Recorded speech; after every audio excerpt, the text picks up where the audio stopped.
Welcome to the PhD in Educational Neuroscience Distinguished Lecture hosted by Gallaudet University. Welcome to those here in the auditorium and to those live streaming from across the country. This lecture series aims to honor world-renowned scientists in the fields of psychology, education, cognitive sciences, and neuroscience. These different fields, and all of the interdisciplinary fields in between, contribute to the new and growing field of educational neuroscience. They increase our understanding of the human mind and the neural mechanism of learning. This year's Distinguished Lecture Series theme is the origin and nature of language, numeracy, and thought. With our distinguished lectures in the heart of DC, we want to build bridges across fields and scientific communities in the area and across the nation. Everyone is welcome to attend, and we hope that you enjoy these exceptional presentations. Dr. Regina Nuzzo is the first of our spring lecturers. We are delighted and honored to have had Dr. Nuzzo accept our invitation. She's an associate professor of science, technology, and mathematics and clinical psychology at Gallaudet University. She received her bachelor's degree from University of South Florida and her PhD at Stanford University under the supervision of Richard A. Olshan.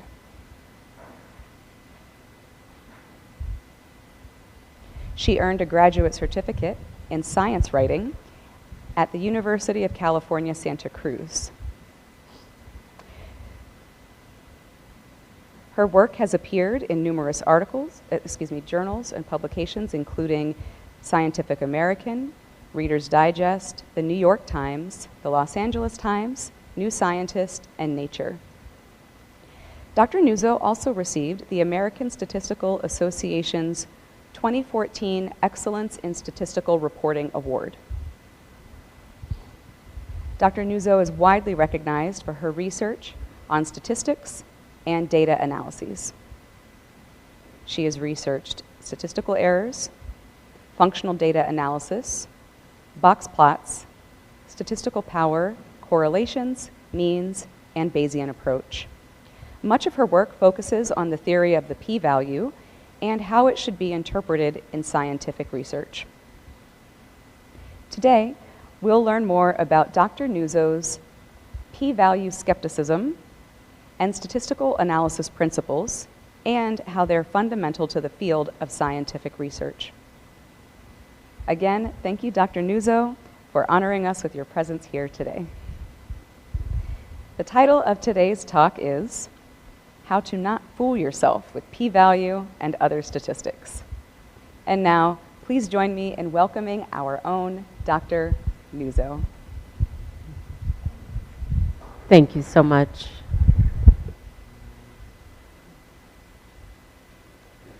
What a wonderful introduction. Thank you so much. I think that was more detailed than any other place has ever given. So there are a few new faces in the crowd today, and I'd like to just get a sense of who you are. So can you tell me who here is a graduate student at Gallaudet? A show of hands, okay. And any graduate students from another university? Can I see a show of hands? Ah, 2 people, okay. Any staff here from Gallaudet University? Ah, my math folks. Nice to have you here. And anyone from psychology? Any psychology faculty or staff? And anybody else here that I haven't mentioned? Anyone just curious about statistics? I'd like to just get a sense of who my audience is. Yes? You're just curious? Okay, fair enough. Great. So first I'd like to begin with an apology. I think I'm coming down with something. And, I always tell my students to stay home when they're sick, but they come anyway because they love statistics. Of course, they can't stay home. That's always been an inspiration to me. And my second apology really is that ASL is not my native language. I am deaf. I grew up deaf, but I grew up orally. So I am using ASL today, and the statistics part of my brain is really more connected with my use of English. So my apologies to the interpreters and to you all. I pity the interpreters who are trying to interpret my thoughts, which I am conveying in ASL. So, why are we here? I just love this cartoon. It's funny and it's profound. So first, this guy says, I'm a psychic, you know, I can read your mind. And the partner says, no, there's no such thing. And he says, all right, well, let's test it. Pick a number from 1 to 100. She says 43, or he says 43, and she says, holy shit, you know? And he says, you know, I try not to let that affect my life too much. And he says, you know, it only works one time out of 100. But when it works, it's worth it. So this really is related to p-value and that notion of surprise. That awesome feeling when something works. And it's funny. There's comedy to that. So this is really at the heart of statistics.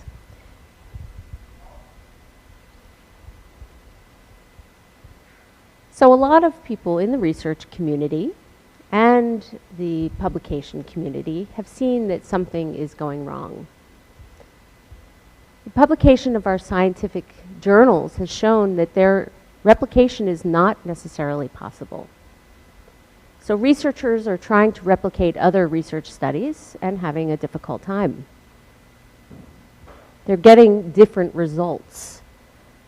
So those studies are not being able to be replicated. So what's happening here with our scientific knowledge? This is a huge problem. You know, we trust science, and if science is not reliable and not replicable, then how can we trust it? So there's been a large concern in the community and how science is really being thrown off a bit right now. This is problematic for us.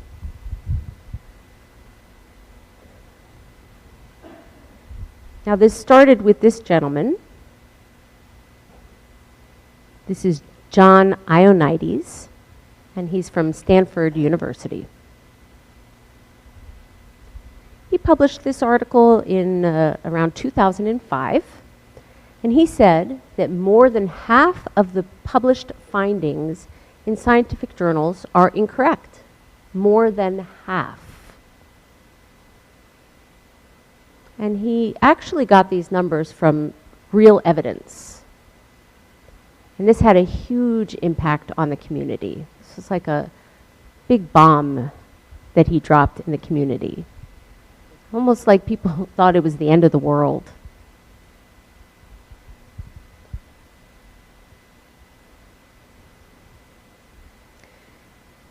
The evidence that he found came from lots of different fields, one from the field of psychology. So 100 different published studies that we thought were reliable were then there was attempt to replicate their findings, and they were unable to do so. So 97% of those original studies were statistically significant, and there was a lot of confidence in those, but only 36% were able to be replicated. So this is very problematic for psychologists. And the things that you read about in your school books, then clearly what we're saying here is they're wrong, they're incorrect. So what does that mean for us?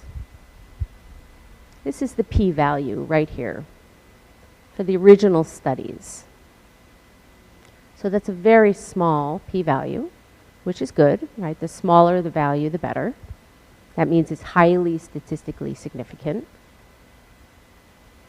Now this over here on the right is for the replications. And they don't feel correlated. It doesn't seem to quite fit. Now maybe when you publish your research findings, that means they're incorrect.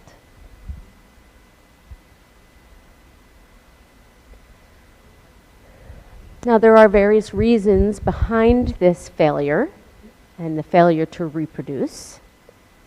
But in my mind, this is what's most important here.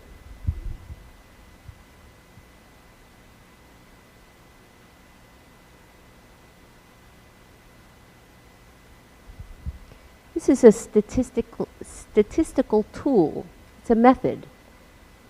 And it was never actually designed for us to use it the way that we are using it today. We have changed its original intent. So p-value is a good tool, just like a screwdriver is a good tool. But if we go to use the screwdriver as if it were a hammer, then it's no longer a good tool. We're complaining it's not a good hammer. But the screwdriver was not intended to be a hammer. So Dr. Cohen, psychologist from 50 years ago, said this very thing, that the p-value is a tool. And what happens is that we look at our research studies and we look at our data and we want to have a certain result. And if the p-value is not telling us that result, we wait until we get the result that we want. We fool ourselves. We're convinced that the p-value is actually telling us what we want it to tell us, and we're neglecting the real facts and the true statistics. Statisticians have known this was a problem for a very long time, and we've been telling people to no regard. Psychologists have disregarded this. It's not something they're interested in. Statistics isn't very interesting. So one journal actually said, all right, if you're not using the p-value appropriately, then we're going to ban this and say that it's no longer allowed to be used. So there was a ban on it. Everybody's giving me the sign, thank you. So it was banned. You could no longer use a p-value, a full scientific journal without a p-value. So then how do we evaluate our evidence? Without any substitution, how do we then evaluate that evidence?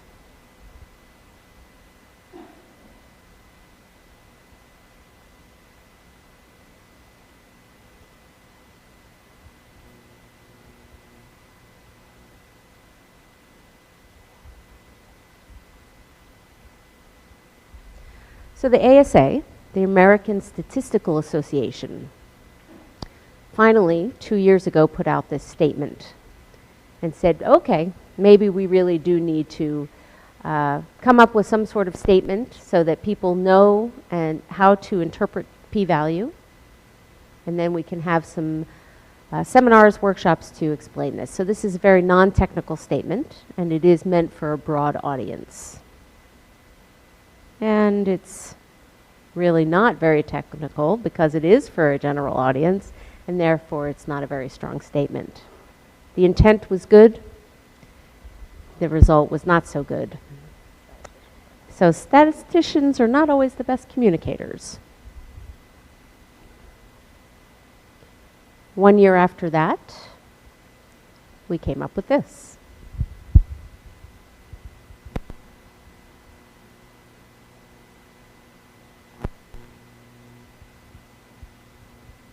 This is a list of authors. I think it was probably 70 to 100 authors that came up with this redefinition and said this was our new solution to change the default line of the p-value threshold. So if we change the threshold and it's smaller, then we can trust this value. If it is over this threshold, then it's no longer trustable. So the intent was to be more rigorous, to go from 0.05 to 0.005. And this created a lot of upset in the community.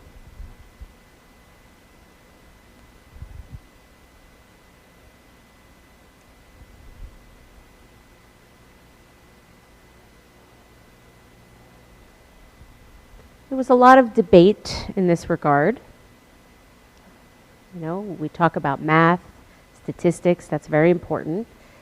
But we need to be communicating well. Our words, our images, our analogies are very important. Our math needs to be human-centered.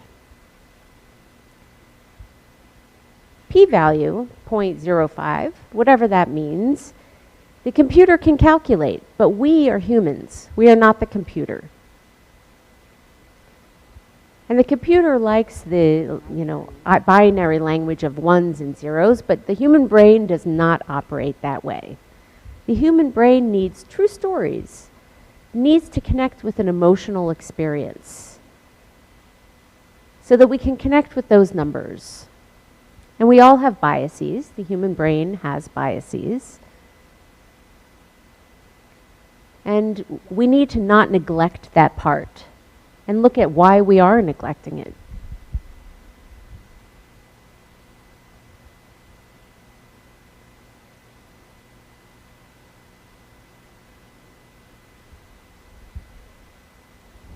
So this was the best definition that they could come up with of p-value. But if you're anything like me, I look at this and this does not seem very clear. This is our attempt at a non-technical definition for a general audience, and it's not satisfying. It's not something we can connect with. So this was a journalist here.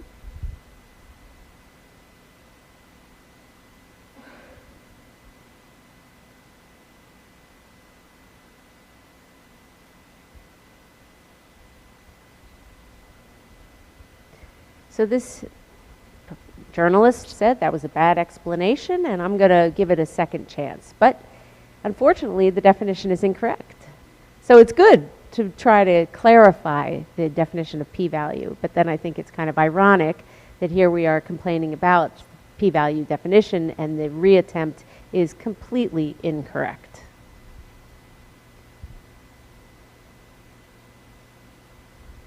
Again, we have this list of authors. I'm not even going to try to interpret this into American Sign Language. This is really not attractive here, all this. It's not even in English, right?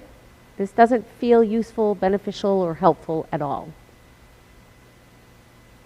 Our intuition tells us this, that this is not something we can connect with.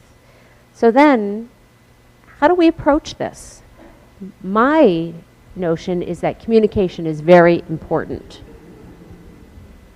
So now, I'll tell you what a p-value is in my words. It's an index of holy shitness. But that term might not be too publishable, so I think in a general audience we couldn't. But in your heads, you know that that's really what this means. So I'm going to replace it with the term an index of surprise. It is also a nudge for plausibility. A nudge toward a reasonable person looking at these results and saying, that makes sense. So I'm going to now try to convince you about why this is my definition. So for starters, I'll address why I consider it an index of surprise. Could I have a volunteer to take part in this little test? Okay? All right, think of a number from 1 to 100. And I'm going to try to read your mind and guess the number that you're thinking of. Are you ready? 86. No? Oh. Okay, so I failed that time. Who in the room, actually, everyone else, try and think of a number from 1 to 100 now. Everyone in the room, think of a number. You ready? Okay, 22. No way!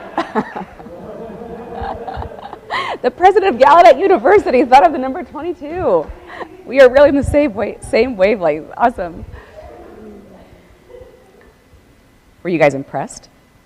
Were you impressed about that guess? Yeah, okay, so someone over to my left is saying, no, they're not impressed. Why were you not impressed? Because it's the president. Come on.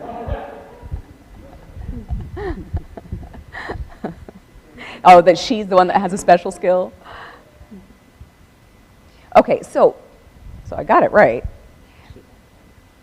Now, let's say that one of us was lying, and I wasn't really reading her mind. What are the chances that I would have gotten such an impressive result?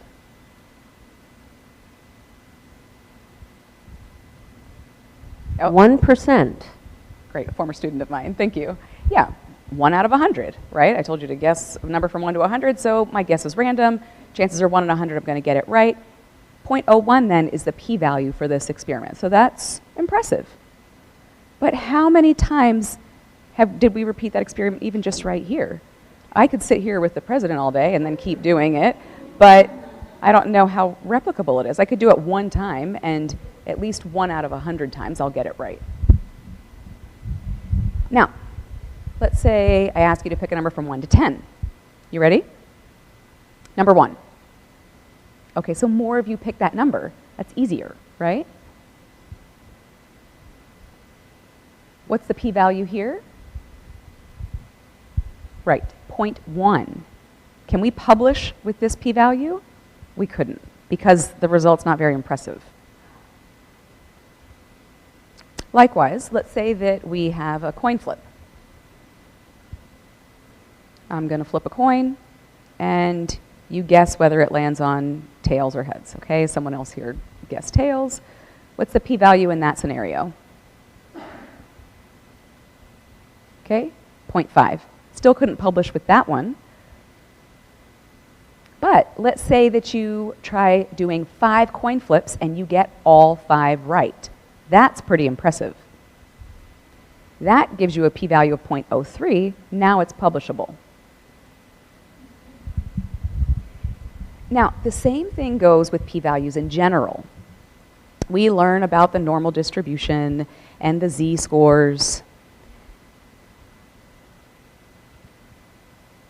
And you start with maximal suspicion, which means you're saying, okay, she's lying, she's guessing, I'm trying to fool people. That's the null distribution. So that means if I'm really just guessing, what would you expect? Like with the thought experiment, you just keep doing it over and over, and what you should expect is that sometimes I won't get it right at all. You would expect a 0 if I had 10 coins. But then sometimes I might get all 10 right.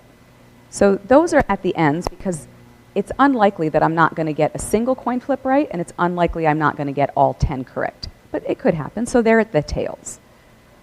But the bulk will be in the center. This is where you have to think about where your results will fit. Typically, you'd think they'd be at the very top of that distribution.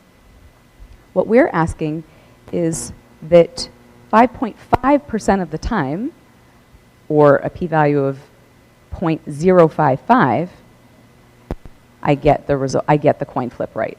That's the point at which we would allow people to publish. Not 0.055, but less than that. So for my math friends in the room, can you figure out how we're calculating these numbers?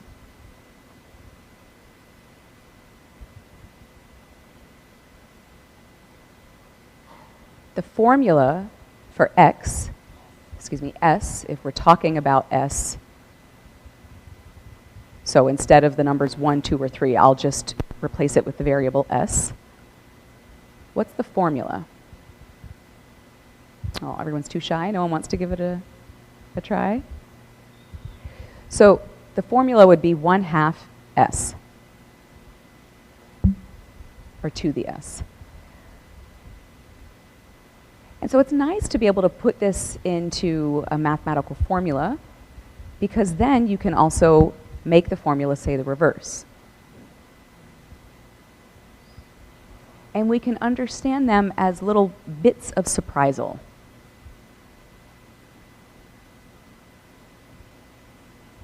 And this means that the importance has really to do with the information in the theory. But my fascination with this is that surprisals are better for our brains, for human cognition. So in cards, a 5-card royal flush is really rare, right? And I could tell you that the probability of you getting a 5-card royal flush is 0.0000154. Does that mean anything to any of you? Not for me. But if I told you that the chances of you getting a royal flush are equal to me predicting 19 coin flips, that's 19 bits of surprise. I feel like I can understand that on a more visceral level. I can understand that sort of probability, and I can try that experiment over and over. Our brains like whole numbers, not fractions of numbers.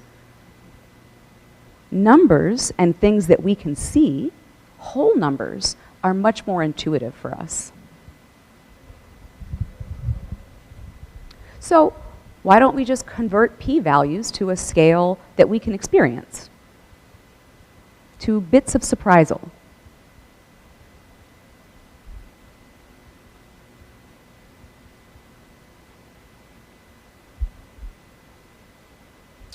.05 means that you're able to predict 4 coins in advance, accurately, in a coin flip. I have a link down here to a little hands-on experiment that you guys can do online.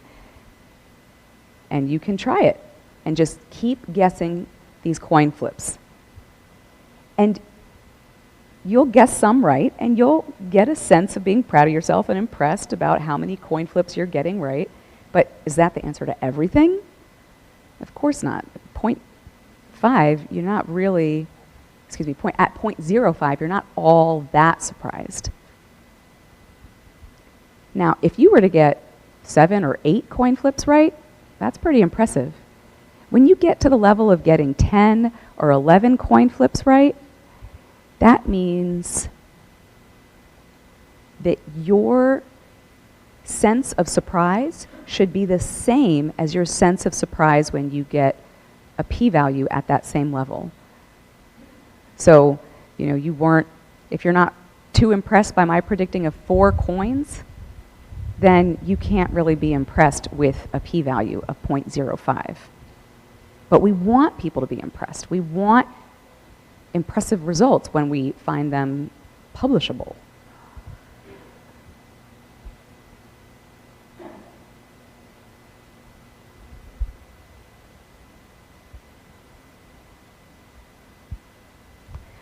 I feel like we should change all of our p-values to a measure of surprise. It's something rooted in a human experience. Now to the second part of my definition, about p-values being a nudge for plausibility. Now this one, just a heads up, gets a bit more complicated. So remember this publication that I brought up where they suggested changing the p-value threshold from .05 to .005? That might seem much more rigorous, but what's behind that? What's behind that shift in the numbers? I'll show you. Okay, so we have an example. We'll take dating, online dating, as our example. This was a published study.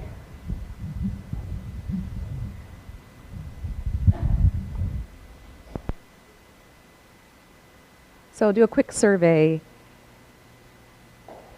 They did a quick survey asking people where they met their spouse, whether they had met them online or in person, and asked them to rate their level of satisfaction with their marriage and state whether they were still married or not.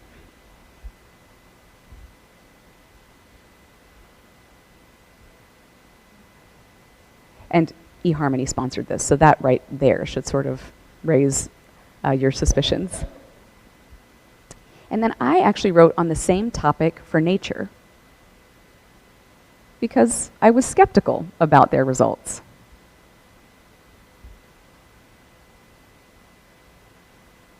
So what they said was that those who were more satisfied in their marriages were people who had met online.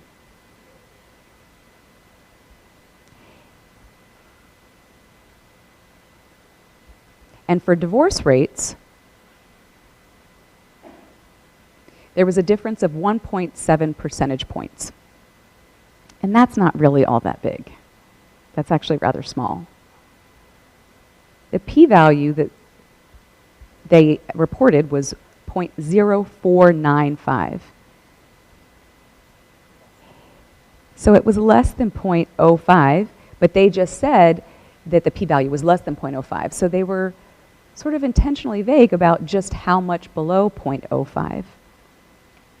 So is this a significant enough evidence to justify their conclusion?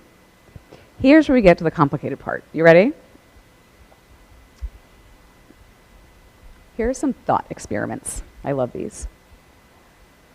So let's say that there were no difference in relationships between those who had met online or in person. If we were to repeat that study over and over, drawing different samples and calculating a p-value each time, if our n was 100,000, so let's say that we had done this 100,000 times, our p-values should be pretty flat. Some are a little smaller, some are a little bigger, but overall it should be pretty flat. There shouldn't be all that much variety. This is an important fact.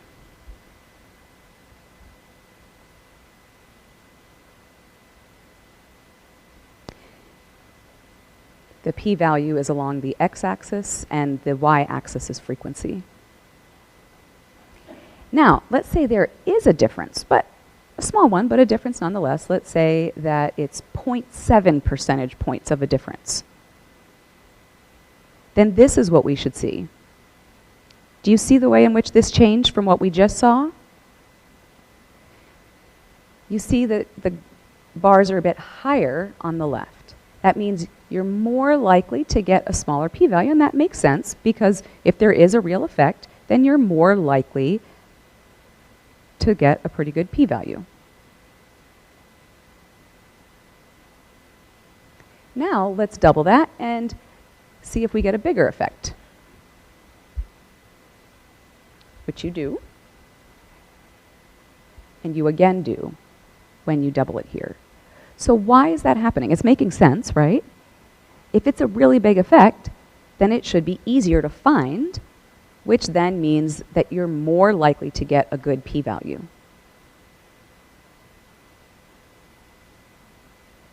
This is about where 0.05 would fall. And you're less likely to get a higher p-value. Now when we double it again to 5.6, we see a really dramatic change. That it's very skewed. And you could keep going on and on. This trend is infinite. It will keep shifting left. And the number will keep going smaller and smaller. So now let me focus in on just the parts from 0 to 0.1. So now 0.05 is in the middle, and I'm just going to focus on this segment. Okay, so this is what we would see if there were really no effect, no difference between the couples that met online or in person.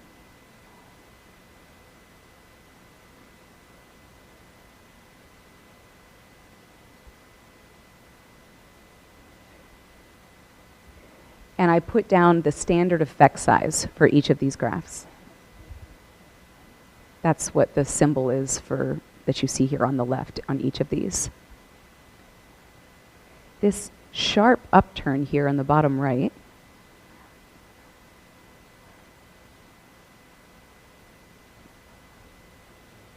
has an effect size of 4.0. And you see that 0.5 is here. It's not a whole lot. It's actually not all that good. But here, with an effect size of 8, you see that it's further to the left. Now let's compare.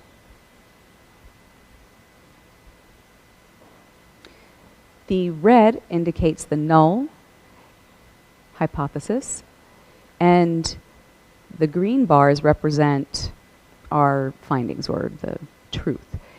And so we're weighing which one has more evidence in its favor.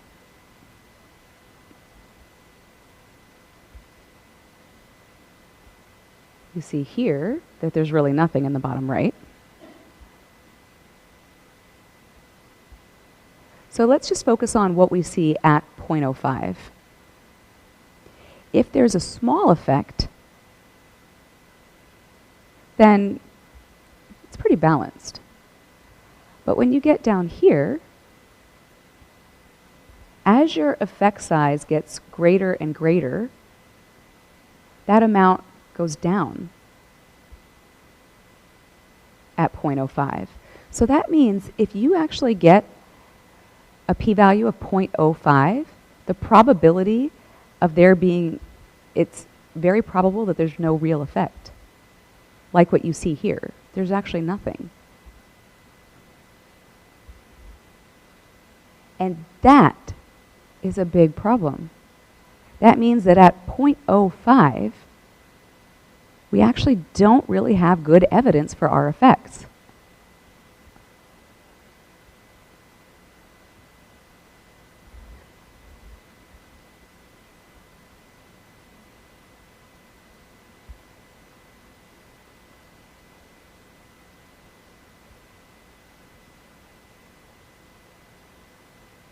So in other words, if your p-value were 0.05, let's say that you get a p-value of 0.05, and that's what people regard as an acceptable standard, that really means that at best, the evidence for your effect being real is only 3.4 times more than the evidence for it being just a random fluke, at best. And at worst, there's infinitely more evidence that it's just a random fluke. Is that enough to really help convince you all that your effect is real? Now,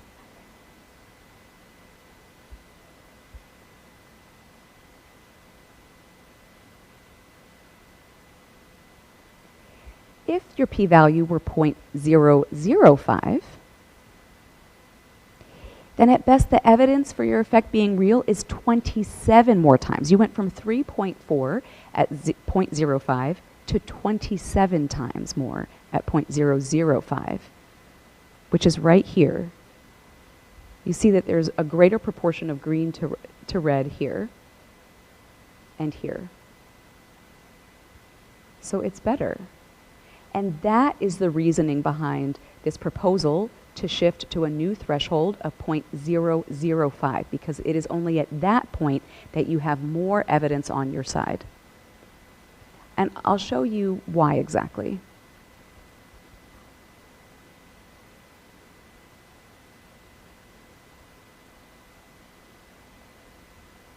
This is a graph for math people. If you don't get it, it's okay. On the y-axis, we have the Bayes factor. So that is essentially how much evidence you have. And on the x-axis, we have the p-value. So the further to the left means the more evidence you have.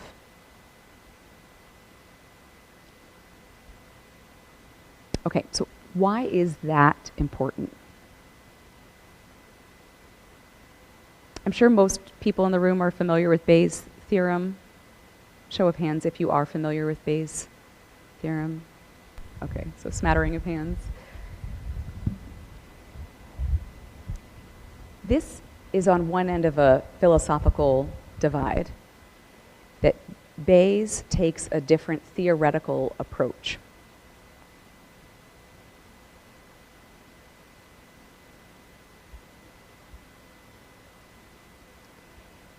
This is his theorem in Bayes' theorem in a formula format, but really in words, it means that there are prior odds that your hypothesis is true. You start out with that, multiply it by a Bayes factor, and we'll hold off on that for just a second, And then you'll get the real odds for your effect being true. So suddenly, prior information about your hypothesis is very important. And many scientists disagree with this. They feel very uncomfortable, actually, with bringing in knowledge, opinions, or prior information. But if you were to use this formula, then you can actually enhance your understanding.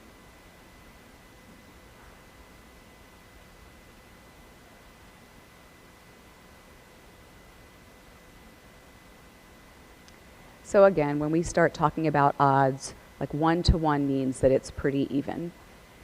2-to-1 is something that you might want to place a bet on. It's not too bad, but when you start multiplying things, that's not really intuitive for humans. It's not a very human-centered approach to doing math. So why not use that concept of bits of surprisals and just change the format?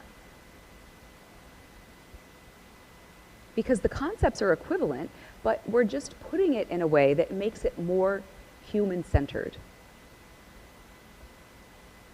So prior bits of plausibility for your hypothesis.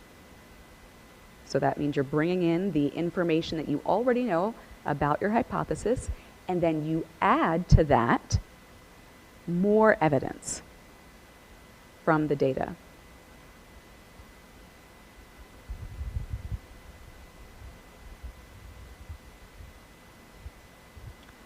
So prior to doing your study, how plausible is your hypothesis? Is it a reasonable hypothesis or not? And if the odds are pretty equal that it is or isn't, then you're starting at 0. So that's kind of like, imagine yourself along a number line. And my goal is to shift over to the positive end of the number line, but I'm starting out on the negative end. That means that my hypothesis isn't really all that plausible. You can't really be that certain. But if I start out at 0, then really the odds are pretty even that it's plausible.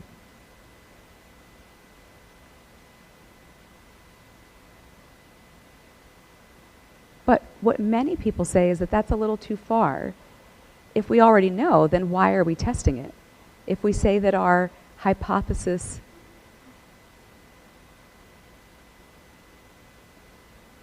if -2 bits of plausibility would be like saying, okay, this is worth a shot. Experts say, though, that you would need the odds to be 1-to-10. So that would be like starting out at -3 on the number line. You'd have 3.3 bits of plausibility. How much evidence will I need to take me from -3.3 to cross onto the positive side of the number line? It depends on how much data I get, or evidence I get from my data. If you had a Bayes factor of 3.4, that means that you would need 1.8 bits of evidence to move you along to the right of the number line to make sure that your evidence is, that your hypothesis is plausible. That's comparable to a p-value of 0.05.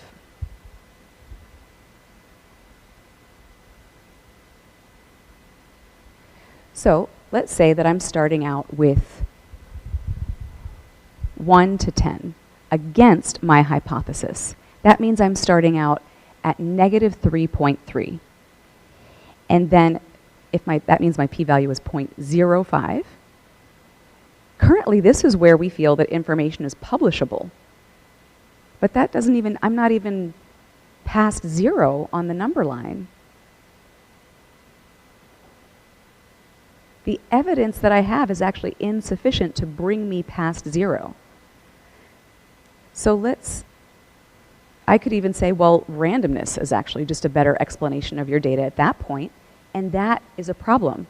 We can publish at 0.05. We say that we trust this information at 0.05, but it's actually not even enough to get us past 0.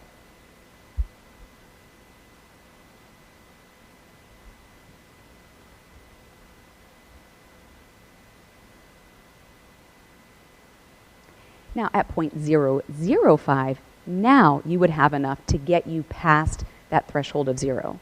So remember that I started out with my hypothesis at negative 3.3.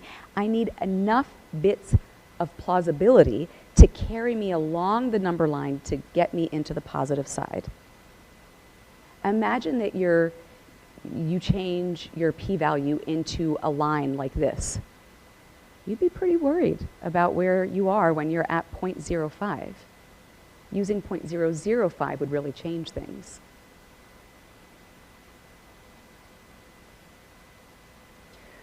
We should also maybe convert this into a more visual conceptualization. So here's one drawing of p-values, just a different take on how to understand a p-value.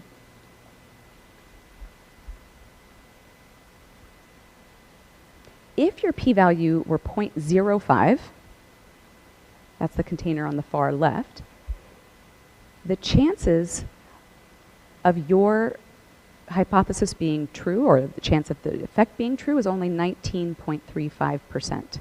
Why do we trust that? We publish this. We follow this. We take medications based on this. But there's still only a 19% chance of it being true. And that's problematic. The red line in this graphic represents 0 on the number line that we just used. So now if you up your p-value to 0.01, you're doing a little better. You've got a 58% chance of your effect being true. But it's only at 0.005 that you are substantially across that red line. You're at 0.005, you have a 72% chance of the effect being true. So you don't really get confidence until you're at a p-value of 0.005.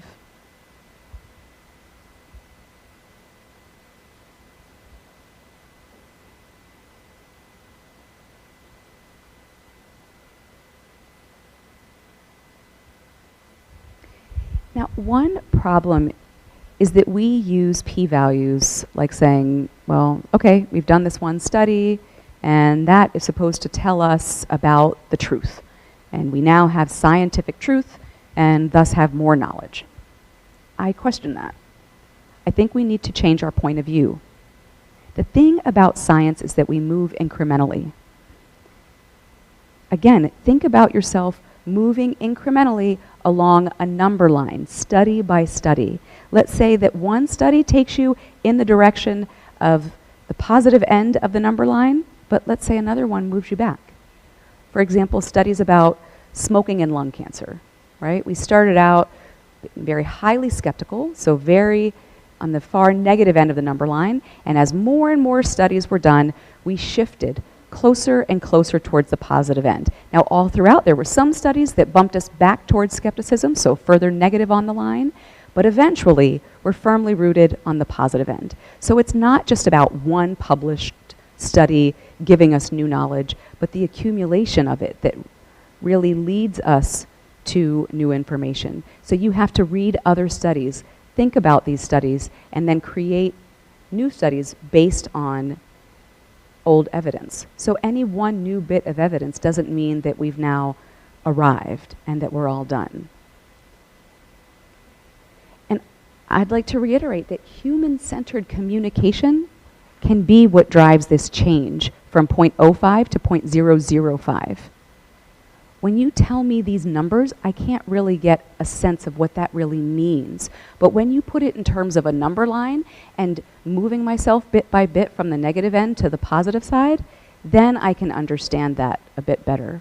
It's like statistical ergonomics.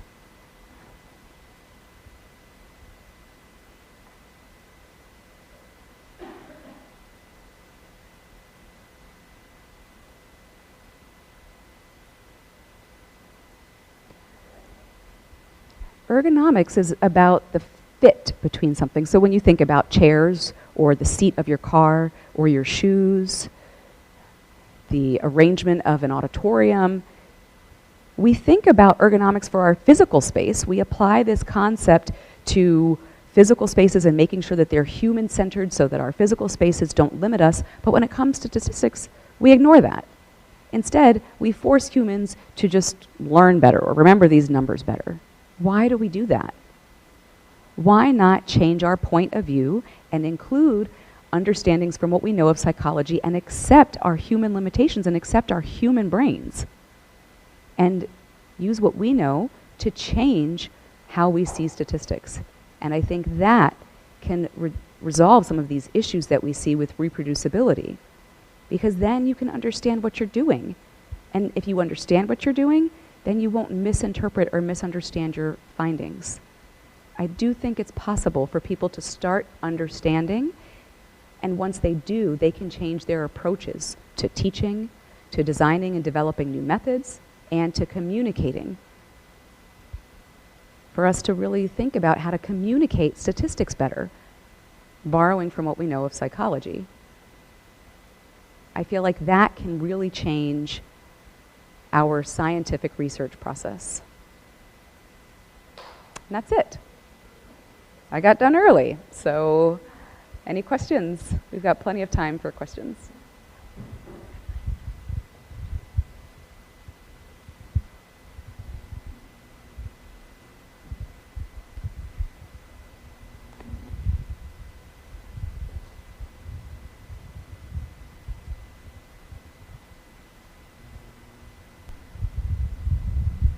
Wonderful talk. Thank you so much, especially for somebody who's not feeling so well. So thank you so much. It was wonderful.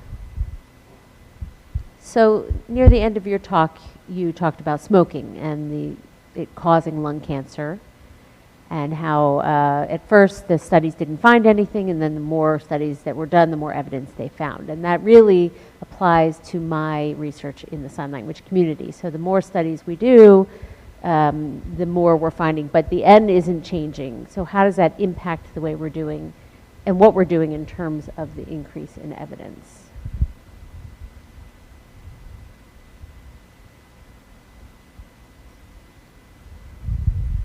It's a good question. I care a lot about researchers who do work with the deaf community, and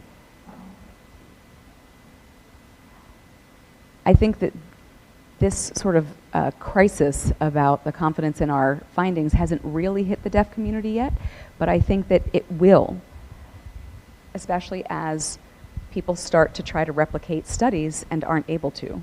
So I think that we can be proactive in trying to address this. So your concern is about having a small n, and what do we do?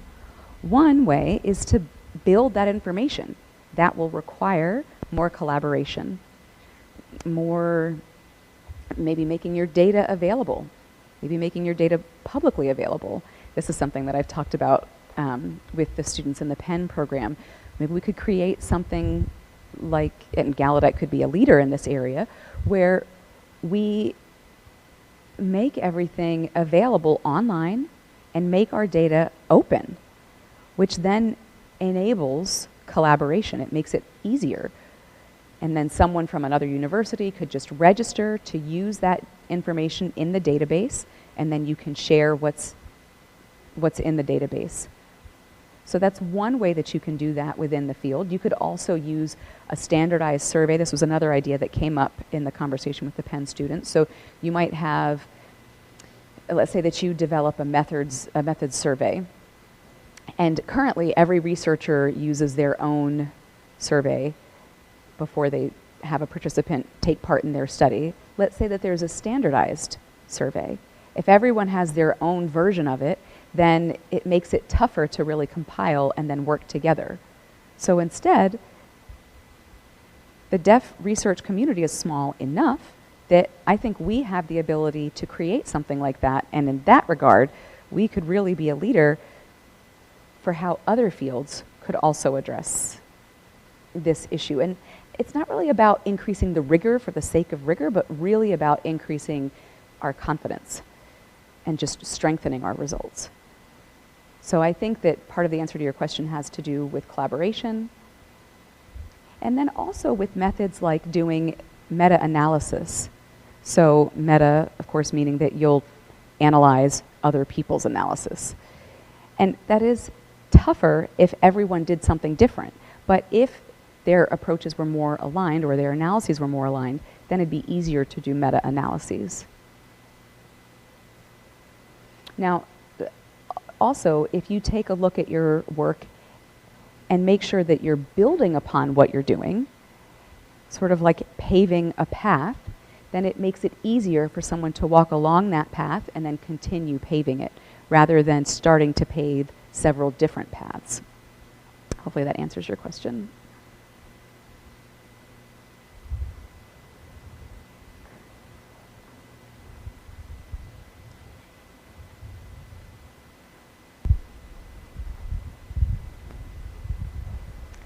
I'm going to take a quick moment on behalf of the PhD in Educational Neuroscience program to thank you again for coming, and to thank all of you for coming. It's wonderful to see such a big audience here for one of our own. A couple of brief notes.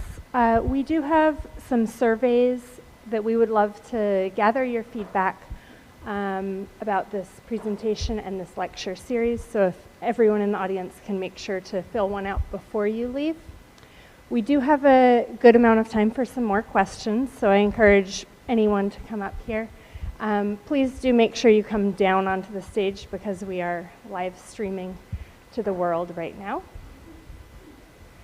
And finally, everyone here is welcome to join us for a reception following the question period. In the atrium of the SLCC, we'll have food and drinks, and we hope that you can all join us for more casual conversation over there.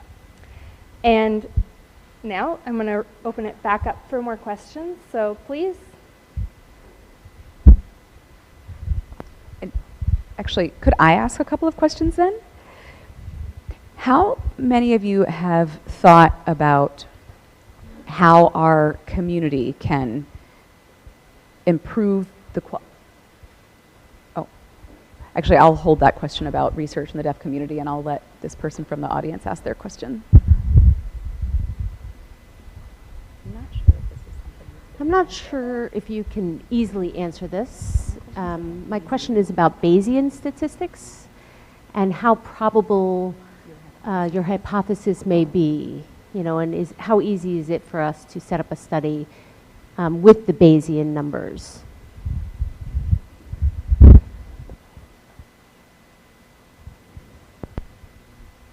Good question. Right, so if we have this dream world of Bayes, how do we get there? First off, we need to start by teaching that method, but we're currently sort of stuck in these old-fashioned ways. So that's one thing that we need to do, is improve how we teach, and then you'll start to see change. But there is also a new software that you can use without having a great deal of experience. So you can use software that has Bayes in it. So like, if you were to talk about correlation, right? That's saying that it's looking at the relationship between two different things. So there might be a positive correlation, one goes up, the other one goes up as well, one goes down, the other goes down. Or it might be negative, meaning they'll move in different directions. So if they go in different directions, you can't include that formally. But you could bring in another study that says, well, I found an effect size of this, and it gives you some degree of confidence. You can build that in. Or you might say that you have evidence that's very strong and bring that in. Just be very clear about what kind of information you have. You can also talk with experts and bring in expert opinions. You could bring in surveys. So you can compile different types of information. There are some methods that are more neutral. So not about being weaker or stronger, but just being more objective, so you can also bring in that sort of evidence. So there are different options for how to approach bringing in that extra evidence. But I think that we need to start with just changing our approach, because right now we're just stuck in the old ways of looking at our hypotheses, null hypotheses, and p-values. So I think once we recognize the need to move beyond it, then we will. But I am available for further discussion if you would like to discuss that at more length. Someone else have a question or comment?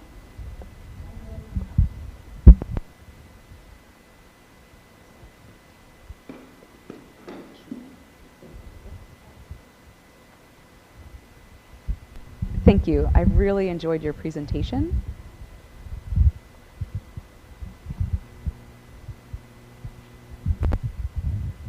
Offer a Bayes class. I'll be your first student.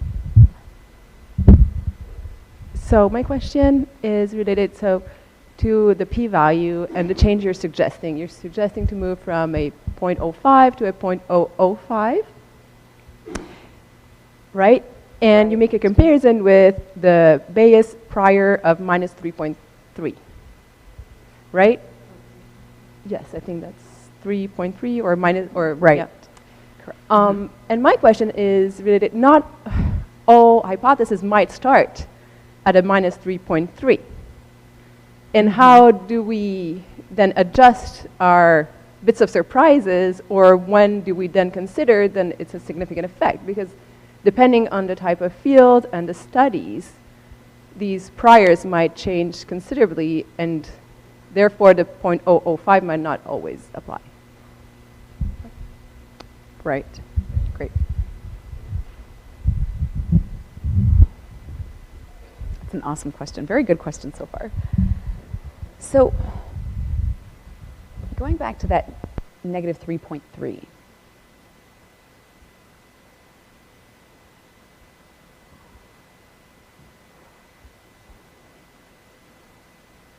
So this is where I introduced the idea of being at a negative 3.3.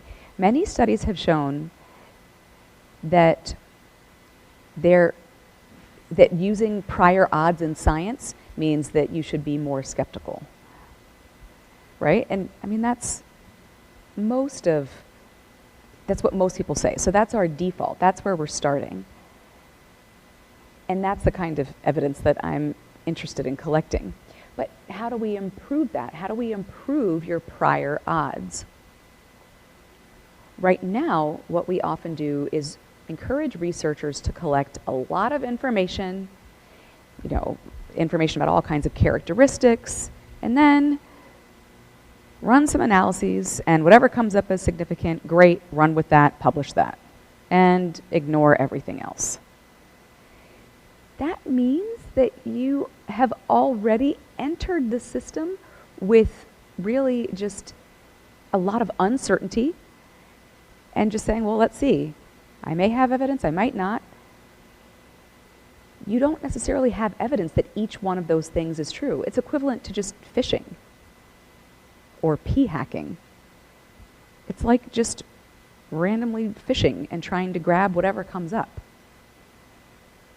So what you can do is before you even conduct your study, you can say, okay, well, this is my hypothesis. I believe this because documented, whatever the science is, document whatever the evidence is that you have, whatever other scientific theories there are. You could even post that publicly for people to see. And then go ahead and collect the characteristics and see what turns up. But because you entered with a great deal of prior odds, because you had reasons for it, I often see people will say, well, I'm going to see if there's an effect of gender, or I'm going to see if there's an effect of height. Really? What's the reasoning for thinking that, maybe hair color is going to have an effect on some variable? But they'll just run their analysis anyway and see what comes up. So the things that you feel that you have a good reason for, that you have good reason to believe are true, you can use that at 0.05. But if there's something that's really open-ended, you're just sort of like taking a shot, then it doesn't really help to use 0.05. Does that clarify? Maybe we'll have to have an offline discussion about it then.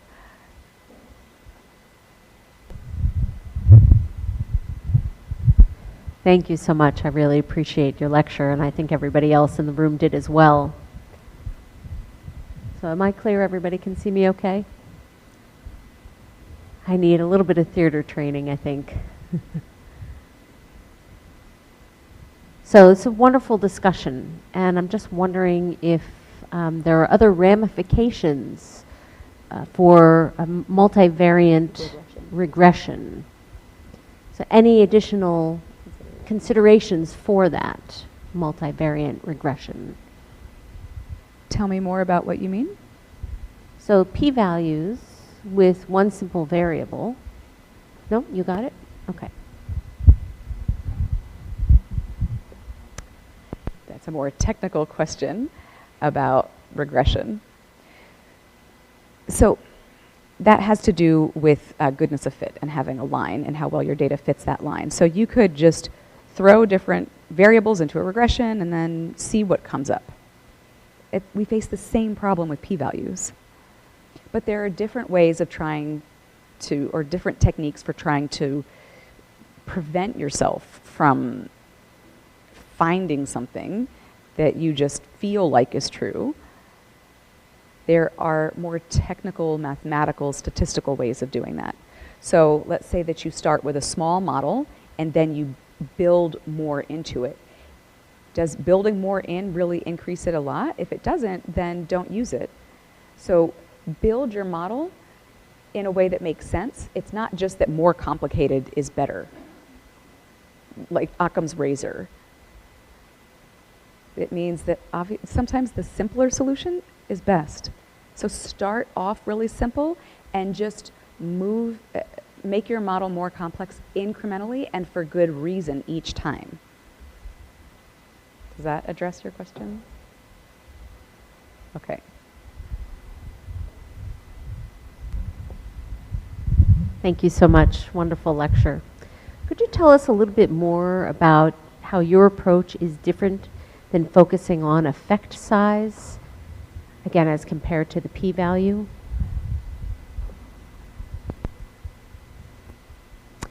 Yeah, she just mentioned effect size. So that's how much, or the amount of the impact versus the probability, which is p-values. So you see that I brought up different situations that had different effect sizes. And as your effect size went up, you were more likely to get a better p-value. So there's certainly a relationship between effect size and p-value, but you can look at them separately. So I put these graphs up based on what we have in dating, or online versus in-person. So part of science is interpretation. In your world, does that effect size actually mean anything? Is it important? That's what effect size is. P-value is more about precision. It's about saying, can you really hone in with your analysis? But it doesn't say anything about whether you can be confident. If it's small, it might not really have practical importance. So it's more about, p-values are more about precision. So there is certainly a relationship between the two types of significance, but they are different.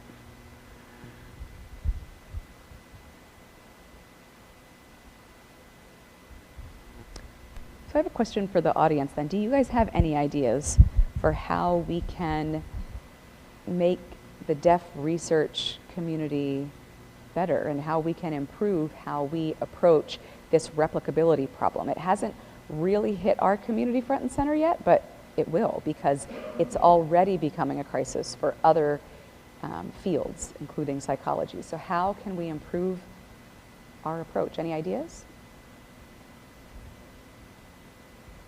Over here? Good. Tom the man, coming to help.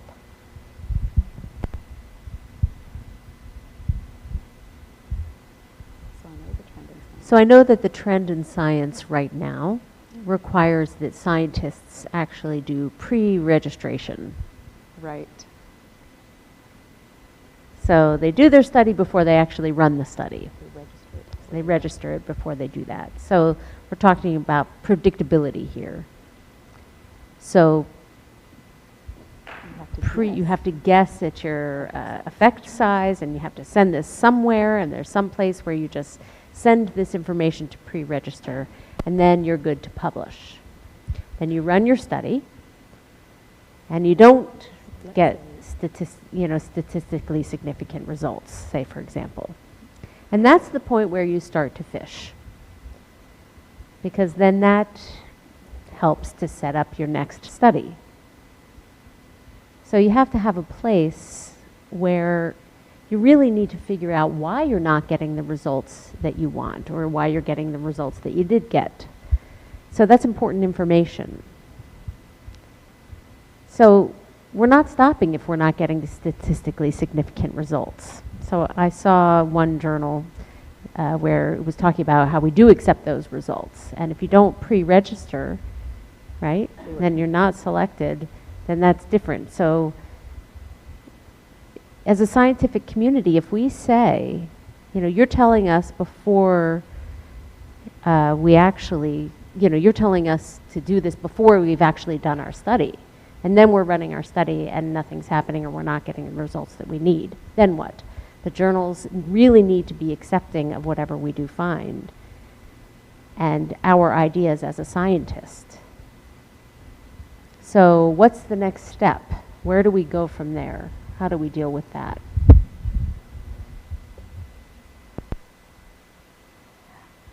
I like your thoughts on that. I like that answer. And to add to it, putting your plan out there in the world before you actually do it shows that you're committing to something. So you could pre-register or you could just post it online. So what if Gallaudet just had a website where we could just post all of our plans for research, make it available for other people to see? There are versions of this in other small communities, but Gallaudet could take the lead on that for research done by and about deaf people.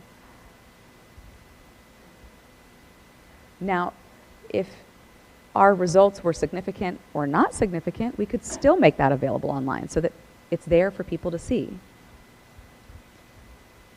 And then we also face the issue of there being a small n for the deaf community, and it's pretty hard to get a good p-value with a small n. So we might do something like reward faculty not just for publishing in major journals because we know that it's tough, but instead reward faculty for posting good results on this website or whatever the repository is that we might create for research. So recognize those who make studies that are well designed and that they have interesting findings that might not really, it might not be that they get a good p-value, but that we reward people for good science, not necessarily just making publications. I think it's possible. It enables us to share knowledge with other universities and other researchers at other universities. You could, maybe have people from other universities sign up to use this sort of database or website, maybe even pay for it so we can monetize the idea a little bit. There are comparable things, like I said, in other fields, mostly in medical fields, but why not try that here at Gallaudet for research about deaf people? Traditional scientists from previous generations have saved their data and protected their data. So how do you recommend we approach that idea, that type of environment that we find ourselves in? Right, how can we change an environment in which we don't feel comfortable sharing our information, where we're not necessarily very open with it? I think that you just have to start where you are. We're a small community, so why not make that change? The deaf community is rather small, so why not change that here? So you're right, we could, reward people for sharing their data. Why not? There are other fields that have different types of awards or recognition, but I think that we're small enough that we could get serious about that sort of award and really applaud people for making their information available. And there are ways, of course, to retain privacy and anonymity, to remove identifying information, to have researchers register before they access this repository, or to limit how much data they can access. So there are ways to go about it. I mean, this is just sort of me speaking off the cuff, but who knows where this change will actually start. But there certainly ideas that are possible. Thank you.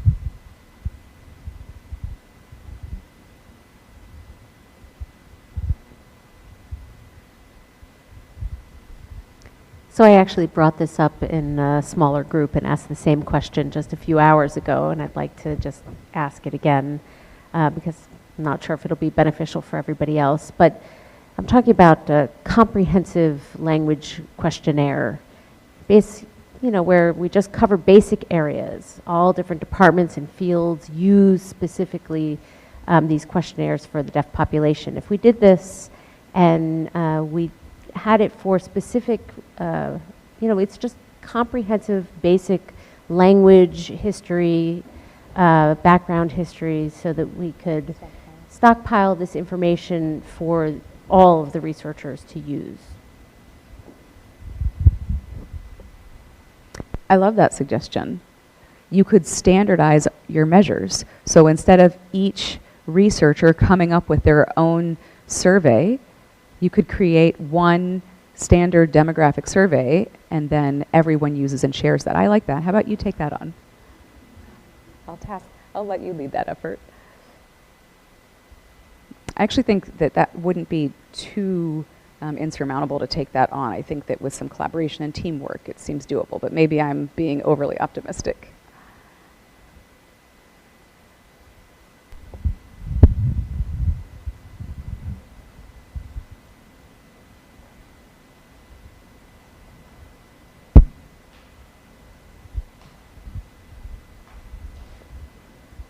So I'm a linguist looking at this from that lens and what you said in regard to communication. So the community of researchers in the deaf community is small, and the two of us have had this ongoing conversation, really. So if we're talking about a small sample size in the deaf community, this relates directly to what you're talking about and your way of describing here this amount of surprise or bits of surprisal.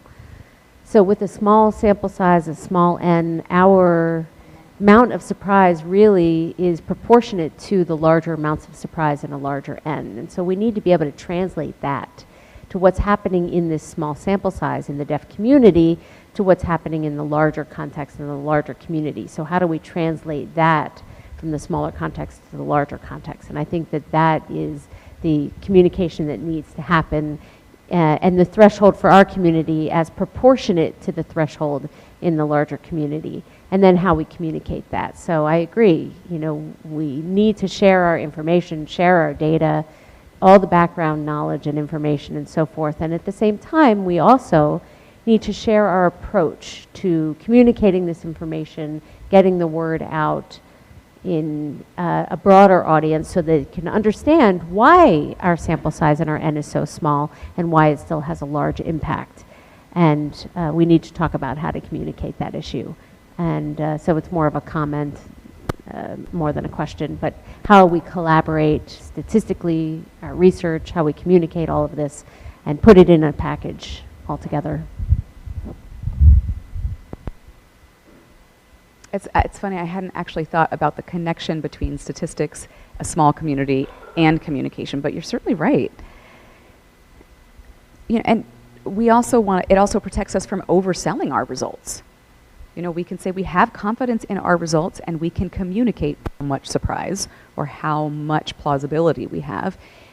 So we can't have someone, that way we could protect ourselves against those trying to discount our results and saying they're trying to oversell them. I feel like this could increase the general trust that people could have in our results if we're comfortable enough in our methods to say, okay, well, these findings were so-so, but then these findings were really strong. Thank you for that.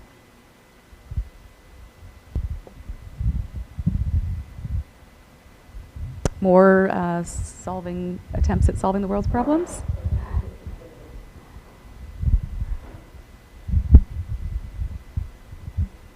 My ESL breaks down as soon as it's a little bit more complicated.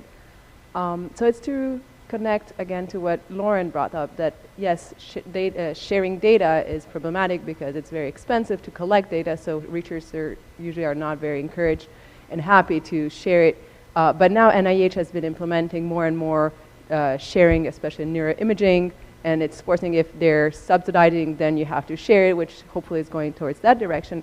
But also, what usually researchers don't like to share is hypothesis, because we're always scared to be scooped. We're always scared that someone will come and do it faster or better just before. So, but there's one journal that could be an example. I think it's a journal in medical hypothesis, I think, where you may publish hypothesis. And so maybe if Gallaudet were able to create an online publication where we could then say, oh, but this hypothesis has been published, so you must reference it. And we could kind of, you know, show it and demonstrate it was published in a certain date in an official online journal. That would be a good starting point to be able to put it out there. And so kind of registering our hypothesis and story. And then also if someone were to do it faster, then they would have to probably cite it, because you could claim that they read it or saw it or heard about it. But, oh, we're on the same page. Yeah.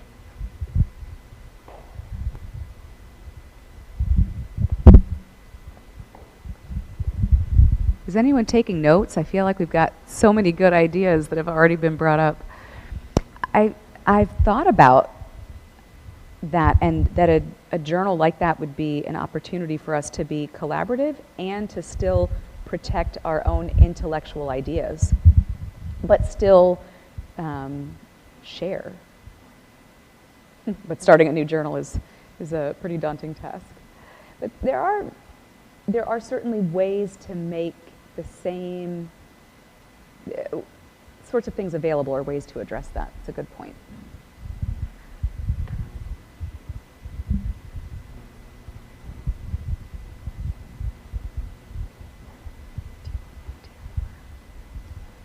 First, I want to thank you all. Thank you for setting up this lecture series as part of VL2. Thank you so much for your fabulous presentation. For some of us, and my spouse and I, it's a little bit like a foreign language. Some of us haven't learned this yet, but you've made it so understandable, so I really appreciate that. For me, who is not a statistician, thank you. It's very, very impressive. So thank you for that. My second point here, the ideas that I'm seeing here and the basic framework really of database leadership for the university, I really feel like I cannot miss this opportunity to ask for some structure in putting these ideas into place and developing them. Now, I don't know how to do that. You all are faculty, you're going to need to lead in this regard, but this really is innovative, it's inspiring academically, and I'm looking at all these wonderful ideas, and it's really about the digital sphere and contributing in that regard. So if I and the provost could actually get a proposal with these concepts and what you think it would actually take to do something like this, please do so. Do not leave it at this, you know, here at the on the table at this discussion. This is significant enough, and what you are creating is amazing. So I don't know how to make that happen, but you all do. Please give me a proposal. We don't want to lose it here. So thank you and kudos.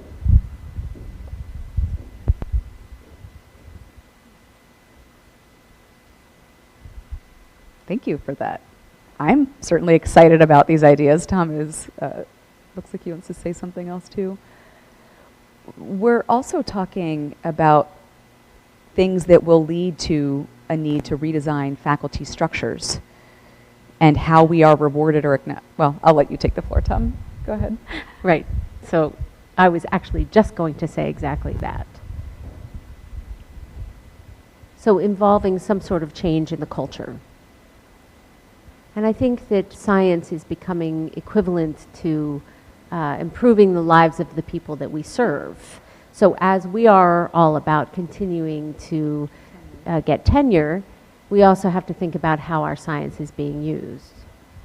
And I think that this whole idea about registering our hypotheses, creating some sort of registry or hypothesis registry, or for developing a mechanism for sharing our data, this is just wonderful. And, you know, I've been collecting millions of points of data, and it's mostly just in a computer somewhere, and the information is just sitting there. And if my intent is to improve the lives of deaf children in schools, then I would be willing to open that up absolutely. But at the same time, we need to develop a way to acknowledge that it is my contribution. And so we do need to increase the value that we place on actually citing the original source of that data as equivalent to developing a publication. So if you use my data, then you're going to cite me, and I still get the credit for the work that I have done. And the world then gets the benefit of looking at the same data, really, and then different eyes on that same data.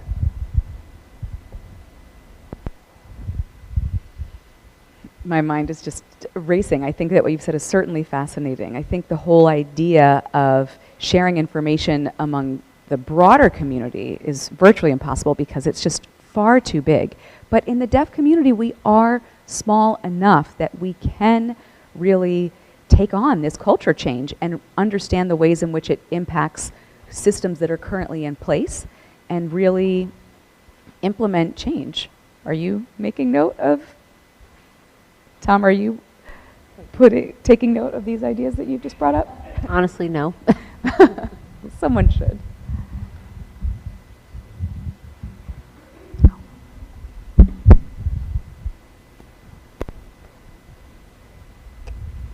Okay, that concludes our time here, but I would love for everyone to come and join us, and we can continue this same conversation, enjoy food, drink, over in the SLCC atrium. So please come and we will see you there. Thank you again so much to Dr. Nuzzo for joining us here, and I think we all feel smarter now having seen your talk. Thank you, and thank you so much for being such a great audience. And thank you for inviting me.